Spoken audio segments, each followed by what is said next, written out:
இன்ஃப்ளேஷனை gold beat பண்ணிச்சா இல்லையான்னு பார்த்தா இல்ல. ரிஸ்கோ அதுல எல்லாம் எங்களை இன்வெஸ்ட் பண்ண சொல்லிட்டு அதெல்லாம் சேஃப்னு கண்டுபிடிச்சு அதுல நீங்க இன்வெஸ்ட் பண்ணிப்பீங்க. குடு அந்த குமார் எல்லாத்தையும் பார்த்து வாங்குறீங்க.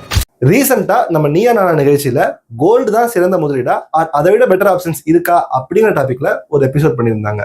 அதை பத்தி ஆல்ரெடி நம்ம மிஸ்டர் ஜிகே ஏ2டி எல்லாமே வீடியோ பண்ணியாச்சு. பட் ஒரு ஸ்பெசிஃபிக்கான ஃபைனான்ஸ் நீட்ஸ்ல இருக்கிற சேனல்ல யாருமே பெருசா அதை பத்தி பேசல. அதை உடச்சு இந்த டாபிக்ல இருந்த சில பிரச்சனைகளுக்கு ஆன்சர் பண்ண போறோம் ஒரு ஃபைனான்ஸ் சேனலா. நான் Vignesh, this is finance nets, we value your time. First thing, நார்மலா நான் நோட் பண்ணது என்னன்னா, கோபி அண்ணாங்கிறவர் எப்பவுமே ரொம்ப நியூட்ரலா இருப்பாரு. ரெண்டு சைட்ல யார் கரெக்டான பாயிண்ட் பேசினாலும் அவங்களுக்கு டிஃபெண்ட் பண்ணுவாரு. ஆனா இந்த முறை எனக்கே என்னன்னு தெரியல, அவர் வந்து கோல்டுக்கு ரொம்ப அதிகமா சப்போர்ட் பண்ண மாதிரி இருந்துச்சு. வேற ஆப்ஷன்ஸ் இருக்குன்னு சொல்றவங்களுக்கு அவரே டிஃபெண்ட் பண்ண மாதிரி இருக்கு, இல்ல கோல்டு தான் பெட்டர் அப்படின்னு சொல்லிட்டு. முக்கியமா அங்க ஒருத்தர் சொல்லிட்டு இருக்காரு, இல்ல கோல்டு இறங்கும் அப்படின்னு சொல்லும்போது இல்ல இறங்கலையே அப்படின்ட்டு அவரே இன்டெரக்டா டிஃபெண்ட் பண்ணதா இருக்கட்டும். அடுத்தது ஹிஸ்டாரிக்கலா ரிட்டர்ன்ஸ் எவ்வளோ அப்படிங்கிற அந்த ஸ்டாட்டிஸ்டிக்ஸ் பேசும்போது உடனே அவர் வந்துட்டு ஹிஸ்டரியா முடிஞ்சு போச்சு, இப்போ புதுசா வேற மாறிடுச்சுன்னு சொன்னதுலாம் ரொம்பவே மோசமா இருந்துச்சு. ஏன்னா ஹிஸ்டாரிக் ரிட்டர்ன்ஸ் வச்சுதான் எந்த ஒரு இன்வெஸ்ட்மெண்ட் இருந்தாலும் எப்படி பர்ஃபார்ம் பண்ணிருக்குங்க அதை நம்ம பார்க்க முடியும். அதுவே அவர் வேண்டாம் அப்படின்னு சொன்னது ரொம்ப மோசமா இருந்துச்சு. அப்படியே கூட ஸ்டாட்டிஸ்டிக்கலா பேசினா நானும் பேசுவேன் அப்படின்னு சொல்றது எல்லாமே ரொம்பவே அபத்தமா இருந்துச்சு. ஏன்னா ஸ்டாட்டிஸ்டிக்கலா பேசுனீங்க அப்படின்னா கோல்டை விட மற்ற ஆப்ஷன்ஸ் அதிகமான ரிட்டர்ன்ஸ் கொடுத்துருக்குங்கிறதுக்கு சில ப்ரூஃப்ஸ் இருக்கு. அது இல்லாமல் நம்ம இந்த வீடியோல பேசலாம். ஆனா இதெல்லாமே பாதி எபிசோட் வரைக்கும் தான். கொஞ்ச நேரத்துக்கு அப்புறமா கோபி அண்ணா மறுபடியும் ப்ராப்பரா நியூட்ரலா இருந்து ரெண்டு பேருக்கும் டிபேட் வைக்க முடிஞ்சதை கிளியரா பார்க்க முடிஞ்சது. இன்ஃபேக்ட் இங்க பெரிய பிரச்சனை நான் என்ன பாக்குறேன் அப்படின்னா, இங்க டாபிக்கே மாத்திட்டாங்கன்னு நினைக்கிறேன். ஏன்னா ஆக்சுவல் டாபிக் என்ன, கோல்டுல மட்டும் இன்வெஸ்ட் பண்றது ஓகேவா, இல்ல அதை தாண்டி மத்த ஆப்ஷன்ஸ் இருக்கிறத பாக்குறது ஓகேவா அப்படின்ட்டு. ஆனா இந்த டிபேட் எப்படி போயிடுச்சு அப்படின்னா, கோல்ட்ல இன்வெஸ்ட் பண்றவங்க கோல்டே வேண்டாம்னு சொல்லிட்டு மற்றதுல இன்வெஸ்ட் பண்றவங்க அந்த மாதிரி போயிடுச்சு. ஆக்சுவலா சொல்ல போனா செகண்ட் சைட்ல இருக்கிறவங்க கோல்ட்லயும் நாங்க இன்வெஸ்ட் பண்ணுவோம், அதுக்கு மேல சில இன்வெஸ்ட்மெண்ட்ஸ் இருக்குங்கிறத தெரிஞ்சுக்கோங்க அப்படிங்கிறத சொல்ல வரவங்க தான். பட் ஆக்சுவலா அவங்க டிஃபெண்ட் பண்ணும்போது நான் கோல்டை வாங்க மாட்டேங்கிற மாதிரி சில பேருக்கு கண்ணோட்டம் தெரிஞ்சிச்சு.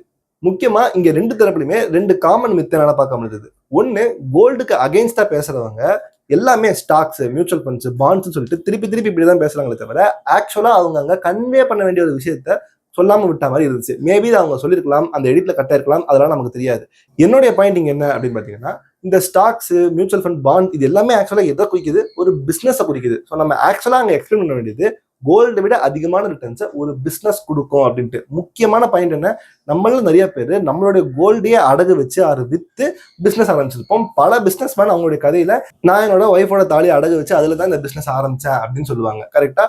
அப்ப இங்க நமக்கு கிளியராகவே தெரியுது கோல்டை விட தன்னுடைய சொந்த பிசினஸுக்கு எல்லாருமே அதிகமா வேல்யூ கொடுக்குறாங்க அப்படின்ட்டு. ஸோ அப்ப நம்ம ஸ்டாக்ஸ் இன்வெஸ்ட் பண்றதா இருக்கட்டும், மியூச்சுவல் ஃபண்ட்ஸ்ல இன்வெஸ்ட் பண்றதா இருக்கட்டும், அதெல்லாம் என்னது, இதே மாதிரியான ஒரு பிசினஸ் தான். நான் டைரக்டா பிசினஸ் பண்ணாம வேற ஒருத்தரோட பிசினஸ்ல நான் பார்ட்னரா மாறுறேன்.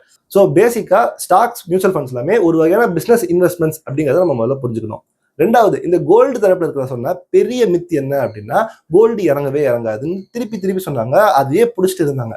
பட் இன்ஃபேக்ட் ரியாலிட்டி என்னன்னா, கோல்டு பல தடவை இறங்கியிருக்கு, எக்கச்சக்கமா இறங்கியிருக்கு ஒரே நேரத்துல. ஆனா நம்ம இந்தியால அது டைரக்டா தெரிஞ்சது இல்லைங்கிறது தான் உண்மை. கோல்டு அப்படிங்கிறது இந்தியன்ஸுக்கு மட்டுமே எக்ஸ்க்ளூசிவான ஒரு விஷயம் கிடையாது. கரெக்டா? உலகம் ஃபுல்லாவே அதை வாங்கி வித்துட்டு இருப்பாங்க. அப்போ வேர்ல்டு ஃபுல்லா டிமாண்ட் இருக்கு அப்படிங்கிறப்ப டாலர்ல தான் நம்ம அதை கணக்கு பண்ணணும். டாலர்ல கோல்டு எப்படி ஏறுதோ அதே மாதிரி பயங்கரமா ஃபால் எல்லாமே ஆயிருக்கு. இன்ஃபேக்ட் பாத்தீங்கன்னா, எப்பெல்லாம் உலகத்துல பிரச்சனை வருது, வார்லாம் வருதோ அப்போ கோல்டு பிரைஸ் மேலே ஏறிடும். ஆனா எப்பெல்லாம் டாலர் ஸ்ட்ராங் ஆகுதோ, ரொம்பவே ஸ்டேபிளா உலகத்தோட கண்டிஷன்ஸ் இருக்கோ அப்பெல்லாம் கோல்டு பிரைஸ் பயங்கரமா ஃபால் ஆகியிருக்கு. ஆனா நம்ம இந்தியால அது ஏன் நமக்கு தெரியறது இல்லை அப்படின்னா, இந்த பிரச்சனைகள் வரும்போது அதிகமா நம்ம இந்தியன் கவர்மெண்ட் யார் இருந்தாலும் நோட்ஸை பிரிண்ட் பண்ண ஆரம்பிச்சிருவாங்க. அதாவது பணவீக்கம் அதிகமா இருக்கும். இப்ப இந்த பிரச்சனை எல்லாம் முடிஞ்சதுக்கு அப்புறமா டாலருக்கு அகேன்ஸ்டா கோல்டு கீழே விடுதா, ஆனா நம்ம ஊர்ல அந்த டைம்ல இன்ஃபிளேஷன் அதிகமாயிடும். இந்த கான்செப்டை கிளியரா புரிஞ்சுக்கலன்னா நீங்க கோல்டு தான் பெஸ்ட் இன்வெஸ்ட்மெண்ட் யாரா இருந்தாலும் ஒரு லேமன் சொல்லுவாங்க. அப்ப இந்த இன்ஃபிளேஷன் அதிகமாயிருச்சு அப்படிங்கிறப்ப திருப்பி கோல்டு பிரைஸ் அதுக்கு ஏற்ற மாதிரி அதை ஃபாலோ பண்ணி தான் ஆகணும். அப்ப இந்த மீன் டைம்ல அமெரிக்கன் டாலரோட பிரைஸ் ஏறும்போது கோல்டு பிரைஸ் இறங்கினாலும் நம்ம இன்ஃபிளேஷன் அதிகமான நேரத்துல பண்றதுனால நமக்கு பெருசா அந்த ஏற்றம் இறக்கம் ஈக்குவல் ஆயிட்டு கோல்டு பிரைஸ்ல பெரிய சேஞ்சஸ் இல்லாம போயிடுது. அதாவது சிம்பிளா சொல்லணும் அப்படின்னா, நம்ம கோல்டு பிரைஸ் 5500 பார்த்தோம் இல்லையா, ரொம்ப நாளைக்கு அதே ரேஞ்சில் இருந்துச்சு. அதுக்கு முன்னாடி ஒரு 3500 4000 அதே ரேஞ்சில் ரொம்ப நாள் இருந்துச்சு. 8500 கொஞ்ச நாள் ரொம்ப நாள் அப்படியே இருந்துச்சு. இதுக்கெல்லாம் காரணம் என்ன அப்படின்னா, கோல்டு பிரைஸ் ஏறி இறங்கினாலும் நம்மளுடைய இந்தியன் மார்க்கெட்ஸ்ல இன்ஃபிளேஷன் அதை மேட்ச் பண்ணி ஏறாமையே விட்டுடுது. அப்ப இதை நம்ம எப்படி புரிஞ்சுக்கலாம் அப்படின்னா, கோல்டுங்கிறது ஒரு 3 வருஷத்துக்கு எந்த ரிட்டர்ன்ஸுமே கொடுக்காம அப்படியே ஸ்டேபிளா இருந்துட்டு 4வது வருஷம் ஒரு 40-50% ரிட்டர்ன்ஸ் கொடுத்துருதுன்னு வச்சுக்கலாம். இப்ப இந்த ஒரு 5500 இருந்து 8000 9000 போனதை ஒரு எக்ஸாம்பிளா வச்சுக்கலாம். ரொம்ப நாளைக்கு கோல்டு 5000 ரூபாயில இருக்கலாம், ஒரு 3 வருஷம் அப்படியே இருந்துச்சுன்னு வச்சுக்கலாம். இந்த 3 வருஷத்துல நம்மளுடைய பணவீக்கம் மட்டுமே 9-10% மேலாம் போயிருக்கு சில நேரங்கள்ல. அப்போ வருஷம் கண்டினியூஸா ஒரு 3 வருஷத்துக்கு 10% 30% நம்மளுடைய பணத்தோட வேல்யூ குறைஞ்சிருச்சு. ஆனா இன்வெஸ்ட்மெண்ட் ஏறவே இல்லை. 4வது வருஷம் அந்த கோல்டு பிரைஸ் 50% ஏறினாலும் உங்களுடைய சார்ஜஸ் ஜிஎஸ்டி எல்லாம் கட்டிட்டு பாக்கி இருக்கிறது பாத்தீங்கன்னா ஒரு 40% ரிட்டர்ன்ஸ் இருக்குன்னு வச்சுக்கலாம். இதுல 30% போன 3 வருஷத்துல வர வேண்டிய ரிட்டர்ன்ஸை இப்ப அது கவர் பண்ணிருக்கு. ஆக்சுவல் ரிட்டர்ன்ஸ் உங்களுக்கு 10%க்கு கீழே தான் இருக்கும். ஆனா நம்ம என்ன நினைச்சுக்கிறோம், 40% மொத்தமா ஒரேடியா கெயின் வந்தது மட்டும் தான் பாக்குறமே தவிர போன 3 வருஷம் கெயின் தரல. அந்த 3 வருஷத்துக்கு வர வேண்டிய பணவீக்கத்துல இருக்கிற லாஸ் எல்லாத்தையும் நீங்க மேட்ச் பண்ணி பாத்தீங்க அப்படின்னா உங்களுடைய ரிட்டர்ன்ஸ் ரொம்பவே கம்மியா தான் இருக்கும். இந்த அளவுக்கு மேத்தமேட்டிக்கலா கால்குலேஷன் போடல அப்படின்னா நானுமே நினைச்சிட்டு இருப்பேன் கோல்டு தான் பெஸ்ட் இன்வெஸ்ட்மெண்ட் நினைச்சிட்டு இருப்பேன். அது மோஸ்டா எல்லாரும் மென்டாலிட்டிலையும் இருக்கு. ஸோ ஆக்சுவலா கோல்டு ரொம்பவே ஸ்டேபிளா இருக்கு, நல்லா ஏறுது, லைட்டா இருந்து திருப்பி கொஞ்ச நாள் கேப் அப்படியே விட்டு மறுபடியும் நல்லா ஏறுது அப்படின்னு நீங்க நினைச்சிட்டு இருந்தீங்க அப்படின்னா ஆக்சுவலா நம்ம இந்தியன் ஸ்டாண்டர்ட்ஸ்க்கு அது கரெக்ட் தான். அதனாலதான் கோல்டுங்கிறது எல்லாருக்குமே ஒரு ஆப்டான இன்வெஸ்ட்மெண்டா இருக்கு. அப்ப என்ன அர்த்தம், யாருமே கோல்ட்ல இன்வெஸ்ட் பண்ணாதீங்கிறத சொல்றது இல்ல. அங்க ஆப்போசிட் சைட்ல இருக்கிறவங்க இன்ஸ்டன்ட் கோல்ட்ல இன்வெஸ்ட் பண்ணிட்டு ஒரு லெவலுக்கு மேல எக்ஸ்ட்ரா காசு போகும்போது அதை மற்ற ஆப்ஷன்ஸும் பாருங்க, கோல்டு மட்டுமே இன்வெஸ்ட்மெண்ட் இல்ல அப்படிங்கிறது தான் அந்த சைடோட ஆக்சுவல் வாதமே. அடுத்தது பேசிவ் இன்கம். இப்போ நீங்க ஒரு பிசினஸ்ல இன்வெஸ்ட் பண்றீங்க அப்படின்னா அது ஸ்டாக் மார்க்கெட் மூலமா இன்வெஸ்ட் பண்றதா இருக்கட்டும், இல்ல பாண்ட்ஸ்ல வேற எந்த இடத்துல இன்வெஸ்ட் பண்ணாலும் பேசிவ் இன்கம்ங்கிறது உங்களுக்கு மாசம் மாசம் வரும், கோல்ட்ல வராதுங்கிற ஒரு லைன் ஆக்சுவலா சொல்லியிருந்தாங்க. ஆனா இன்ஃபேக்ட் அதை ஒரு ஸ்டெப் மேல எடுத்து போய் நம்ம எப்படி பார்க்கலாம் அப்படின்னா, கோல்டை வச்சுட்டு நீங்க படிப்பு செலவுக்காக சேர்த்து வைக்க முடியும், மேரேஜ் செலவுக்காக சேர்த்து வைக்க முடியும், ஆனா உங்க ரிட்டையர்மெண்ட் செலவுக்காக சேர்த்து வைக்க முடியாது. அதுதாங்க பிரச்சனை.